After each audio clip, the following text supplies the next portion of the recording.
नमस्कार दोस्तों। मैं सरस शर्मा ज्योतिष ज्ञान चैनल से एक बार फिर से आपके सामने उपस्थित हूँ अपनी मोबाइल न्यूमरोलॉजी की नई वीडियो में।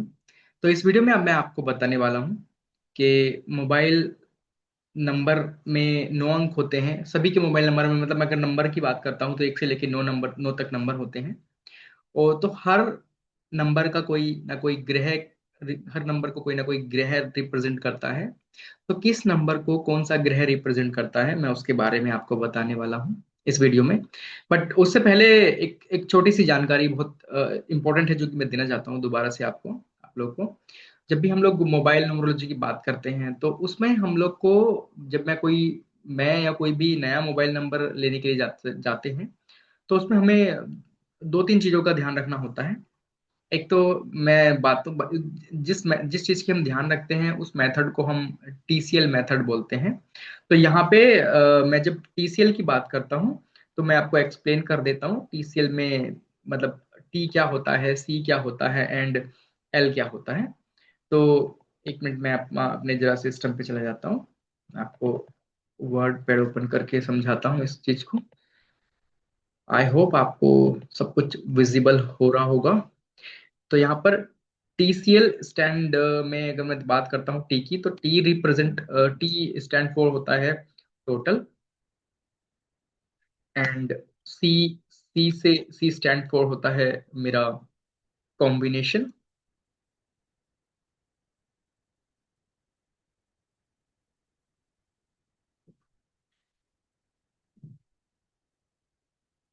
एंड अगेन अगर मैं जब एल की बात करता हूँ तो एल स्टैंड फॉर होता है look and feel. Look and, तो इस इन तीनों चीजों को ध्यान में रखते हुए मैं अपना नया नंबर जब भी मैं परचेज करता हूँ तो इन चीजों तीन चीजों का मुझे ध्यान रखना होता है। तो इसमें क्या होता है, मतलब जब भी हम, ये मैं किसी को भी सजेस्ट करता हूँ नए नंबर के लिए, या फिर कोई लेता है खुद से तो उसको, वो बेसिकली खाली ये तो तीन एक पैरामीटर्स हो गए। बट ये पैरामीटर्स हम कैसे पता करते हैं, तो उसके लिए एक बहुत मतलब इम्पोर्टेंट चीज होती है कि मुझे सबसे पहले मुझे ये जो टोटल होता है किसी भी मोबाइल नंबर का अगर आप खरीद रहे हैं तो वो डिपेंड करता है आपकी डीओबी पर, मतलब आपकी डेट ऑफ बर्थ पर। अगर आप कोई भी नया नंबर परचेज कर रहे हैं तो वो क्या डिपेंड होता है, वो आपकी डीओबी पर, डेट ऑफ बर्थ पर डिपेंड करता है। मतलब एज पर आपकी डेट ऑफ बर्थ, उसके अकॉर्डिंग मुझे लेना चाहिए। जबकि क्या होता है ना, जब भी मैं टोटल लूंगा तो मैं 1356 पे जो यूनिवर्सल बेनिफिक नंबर है मैं उन्हीं पे लूंगा। बट फिर भी वो भी मैं कैसे चूज करूंगा कि मुझे 1 पे लेना है, मुझे 3 पे लेना है, मुझे 5 पे लेना है, या फिर मुझे 6 पे लेना है। उसके लिए एक एक इम्पोर्टेंट पैरामीटर्स होता है लोसो ग्रिड।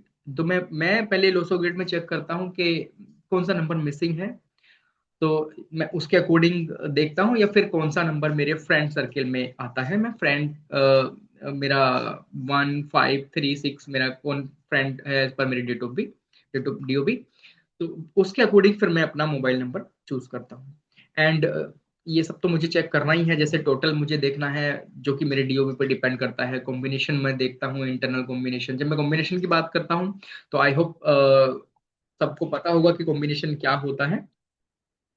तो यहाँ पर मैं इंटरनल कॉम्बिनेशन की बात कर रहा हूँ। तो इंटरनल कॉम्बिनेशन के बारे में अगर आप लोग नहीं जानते हैं तो प्लीज मेरा पुराना वीडियो वॉच कर सकते हैं, और उसमें आपको मैंने मेथड ऑफ पेयरिंग के बारे में बताया था, जहां से देखने के बाद आपको ये पूरा सब कुछ समझ में आ जाएगा कि कॉम्बिनेशन क्या होता है। तो ये तो रहा ये कैसे मैं मोबाइल नंबर चूज करूंगा। अब मैं बात करता हूँ कि अपने टॉपिक की, जिस पे मैं अभी बताने वाला हूँ आपको। जैसे कि एक नंबर है, तो एक नंबर मेरा रिप्रेजेंट करता है सूर्य को। एंड दो नंबर की मैं जब बात करता हूं तो दो नंबर मेरा रिप्रेजेंट करता है मून को, चंद्रमा। एंड तीन नंबर मेरा रिप्रेजेंट करता है जुपिटर को। जब मैं चार नंबर की बात करता हूं तो वो राहु। पांच नंबर रिप्रेजेंट करता है मरकरी को।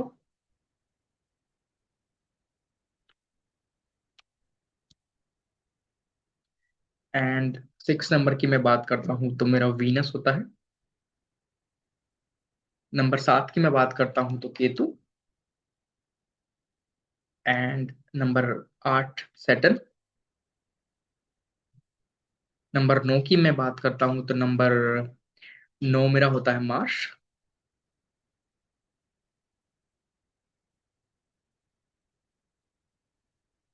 तो ये इस तरह से 1 से लेकर 9 नंबर तक एज पर ग्रह सब नंबरों को, मतलब हर नंबर किसी न किसी ग्रह को रिप्रेजेंट करता है और उसके प्रभाव को दिखाता है। जैसे कि अगर मैं यहाँ पर एक छोटी सी समरी, आपको छोटा सा डिस्क्रिप्शन देना चाहूँ 1 नंबर के बारे में, तो 1 नंबर होता है सूर्य का। और सूर्य लाइक ए किंग। जैसे कि सूर्य ब्रह्मांड में सभी ग्रहों में सुपीरियर ग्रह बोले जाते हैं। और सब सारे ग्रह सूर्य के चारों ओर चक्कर लगाते हैं, जबकि सूर्य अपनी कुंडली में स्थिर रहते हैं। अपनी वो किसी के चारों ओर नहीं घूम रहे हैं, सूर्य के चारों ओर बाकी सारे ग्रह घूम रहे हैं, इसीलिए वो एक यूनिवर्स में सबसे एक सुपीरियर ग्रह, सबसे पावरफुल ग्रह के लिए जाने जाते हैं।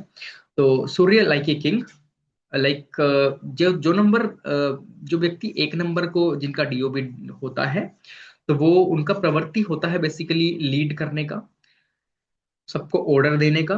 मतलब वो किसी का सुनना पसंद नहीं करते हैं। वो चाहते हैं कि मेरे अकॉर्डिंग काम हो, मेरे मेरे जिस तरह से मैं चाहता हूँ वैसे काम हो, और वो एक्चुअली ऑर्डर देना पसंद करते हैं। और यहीं पे जब मैं दो दो नंबर की बात करता हूँ, तो 2 नंबर रिप्रेजेंट होता है मून चंद्रमा ग्रह से। एंड चंद्रमा क्या होते हैं, एक बेसिकली चंद्रमा की जब मैं बात करता हूँ, शांत ग्रह होते हैं। इतना ज्यादा मतलब वो टेंशन लेते नहीं है, जो जिनका डीओपी 2 नंबर को होता है। और बट वो क्या होता है, मून स्विंग उनका कभी कभी ये होता है। एंड थोड़ा ध्यान रखना पड़ता है, हेल्थ के प्रति भी थोड़ा सा ध्यान रखना पड़ता है, बिकॉज वो क्या होता है सडन, चंद्रमा का जैसे स्वभाव होता है एकदम से बढ़ जाना फिर धीरे धीरे घटता है, तो वो उसके उसके हिसाब से मतलब उनका मूड स्विंग भी होता रहता है। और ज्यादातर आप देखोगे तो थोड़ा हेल्थ के प्रति उनको थोड़ा ध्यान रखना होता है।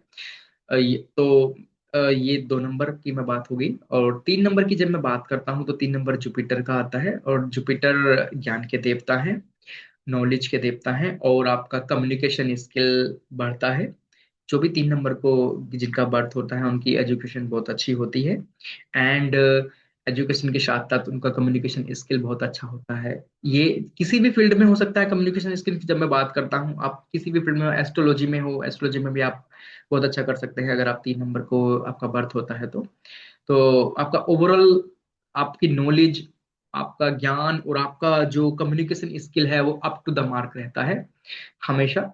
एंड जब चौथा नंबर मेरा आता है राहु का, जब मैं राहु की बात करता हूँ तो राहु को बेसिकली मतलब एक लेमन लैंग्वेज में बोलूँ तो गुंडा भी बोला जाता है। तो इसमें राहु में क्या होता है, गुस्सा ज्यादा होता है, इगोस्टिक होते हैं ये लोग।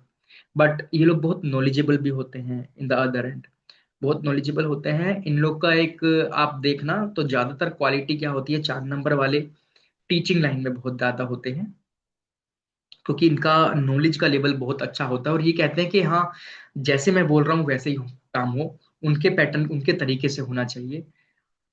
तो अगले नंबर की मैं बात करता हूँ, 5 नंबर। 5 नंबर होता है मरकरी का। और मरकरी क्या होता है, एडवेंचर। बेसिकली मरकरी जो रिप्रेजेंट करते हैं एडवेंचर को, रोमांटिक हो, ये बहुत लवर लविंग टाइप के लोग होते हैं। और बट ये ना ज्यादातर लोग ये लोग नौकरी कम करना बहुत कम पसंद करते हैं, तो बिजनेस लाइन में ज्यादा होते हैं अगर आप 5 नंबर की बात करते हो। और 6 number, as everyone is aware, 6 number Venus का नंबर होता है। तो वीनस क्या चाहता है, वीनस पैसा, लग्जरी और सारे ऐश और आराम, ऐश्वर्य, सब कुछ वीनस से रिप्रेजेंट होते हैं। सब सब वीनस के अंडर में आते हैं। और जब भी वीनस की मैं बात करता हूँ तो वीनस मतलब सारे काम चाहते हैं कि हाँ, जिस तरह से मैं बता रहा हूँ, मतलब फोकस बेसिकली ये होता है कि सारे आपको ऐशो आराम मिलेंगे, आपके पास गाड़ी और घर बार सब कुछ, लग्जरी को पसंद अट्रैक्ट करते हैं वीनस। मैं बात करता हूँ नंबर 7 की, तो नंबर 7 ग्रह आते हैं केतु। तो केतु की जब मैं बात करता हूँ तो केतु ये बहुत रिसर्चर होते हैं, स्पिरिचुअलिटी में बहुत हाई होते हैं। आप 7 नंबर को जिनका बर्थ होता है वो बेसिकली आप देखोगे तो पूजा पाठ में उनका ध्यान बहुत रहेगा। और रिसर्चर की जब मैं बात करता हूँ तो वो आप देखना किसी भी चीज से एकदम से सेटिस्फाई नहीं होते हैं। मतलब वो जैसे बोलते हैं ना कि बाल की खाल निकालने वाली बात, तो वैसे हो उनके साथ में होता है। मतलब उनको हर चीज विद प्रूफ चाहिए होती है कि हाँ ये है, तो ये कैसे है, इसका प्रूफ चाहिए उन लोग को। तो इसके अकॉर्डिंग सारी चीजें उनको को चाहिए होती है। ये केतु वाले वैसे ही होते हैं। और एक और चीज इन लोग को एक मतलब बैड फैक्टर क्या होता है कि इन लोग को धोखे बहुत मिलते हैं। वो धोखे डिफरेंट डिफरेंट टाइप के हो सकते हैं। लाइक अगर आपका एक बहुत अच्छा फ्रेंड्स है, आपने उसको भी पैसे दे दिए तो वो भी आपको वापस मिलने वाले हैं नहीं, आप भूल जाइए। और जैसे कि लव लाइफ है आपकी है, तो उसमें भी आपको डेफिनेटली धोखा मिलेगा। तो आपको थोड़ा केयरफुल होके आप रहे। 7 नंबर वालों के लिए मैं बताता हूँ। 7 नंबर आप की बात करते हैं तो जैसे कि 7 हो गया, 1 6 हो गया, तो जो भी जिसका भी +7 पे आता है तो वो 7 नंबर से लीड होते हैं। अब मैं बात करता हूँ 8 नंबर की, सैटर्न की। तो सैटर्न रिप्रेजेंट करता है लाइक न्याय के देवता, शनिदेव न्याय के देवता है। तो न्याय को रिप्रेजेंट करता है। तो जो भी लोग सैटर्न के मतलब बर्थ जिनका 8 तारीख को होता है, तो उनके ना काम में बहुत रुकावटें आती हैं। आप जब भी कोई काम करोगे तो आपके काम में किसी ना किसी तरह से अड़चन आ जाएगी। आप सब कुछ अच्छा जाएगा बट मतलब तब काम के एंड में जाके आपको लगेगा कि यार ये क्या हो गया, सब कुछ खत्म हो गया। वैसा होता है। मतलब बहुत स्लोली स्लोली आपको प्रोग्रेस मिलती है लाइफ में। एंड ये क्या होता है ना, धीरे धीरे आपको ग्रोथ ग्रोथ मिलेगी 100% आपको जब, बट एक एज फैक्टर होता है इसमें। आपको 35 के बाद में चांस ज्यादा होते हैं ग्रोथ के। बिलो 35 थोड़ा स्लोली स्लोली ग्रोथ होती है, आपको स्ट्रगल लाइफ में बहुत ज्यादा करना पड़ता है। और धीरे धीरे जब आप ओवर 40 जाएंगे तो जैसे जैसे आपका एज बढ़ता जाएगा ना, वैसे वैसे आपकी प्रोग्रेस बढ़ती जाएगी। बात करते हैं नंबर 9 की। तो नंबर 9 होता है मार्स का नंबर। और ये लोग क्या होते हैं, ये लोग बहुत ही गुस्सैल टाइप के होते हैं। और अपनी बात पे अड़िग होते हैं, दमदार होते हैं। और ये लोग पावरफुल जिन्हें मैं बोल सकता हूँ वो होते हैं। ये अपनी हेल्थ का बहुत ध्यान रखते हैं। मतलब वर्कआउट वगैरह में ज्यादा ध्यान रहेगा इन लोग का। और एक एक मतलब बॉडी स्ट्रक्चर इनका अच्छा रहता है, ये लोग पावरफुल, तुम समझ सकते हो। और क्या होता है ना, जब भी ये ना, अभी फॉर एग्जाम्पल इनकी किसी से फाइट हो गई, किसी से लड़ाई झगड़ा हो गया, तो फिर सामने वालों को वो समझते नहीं है और सामने वाला फिर इनके सामने टिक नहीं पाता है। ये होता है 9 नंबर, मार्स का नंबर। मतलब हाईली एनर्जेटिक होते हैं। तो आज की वीडियो में इतना ही। आई होप आपको अच्छा लगा होगा मेरा आज का टॉपिक। और नेक्स्ट टॉपिक में मैं आपको कुछ और नया बताने के लिए आऊंगा। Thank you so much.